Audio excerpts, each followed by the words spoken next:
నమస్కారం. ఘంటారావానికి స్వాగతం. ముందుగా ప్రధానాంశాలు. ఎంఎస్ఎంఈ పాలసీలో మార్పులకు కేబినెట్ ఆమోదం. ఎస్సీ, ఎస్టీ, బీసీ పారిశ్రామికవేత్తలను ఆదుకునేలా నూతన విధానం.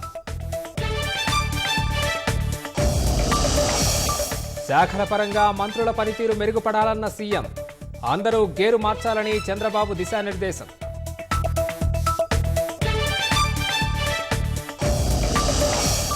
డిసెంబర్ వరకు దస్త్రాల క్లియరెన్స్లో 6వ స్థానంలో సీఎం. మొదటి స్థానంలో ఫరూక్, ఆఖరున వాసంశెట్టి సుభాష్.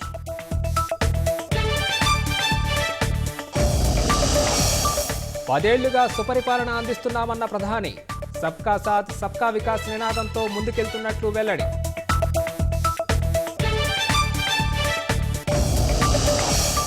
మధ్యప్రదేశ్లోని శివపురిలో కూలిన మిరాజ్ యుద్ధ విమానం. ప్రమాదం నుంచి గాయాలతో బయటపడిన 2 పైలట్లు.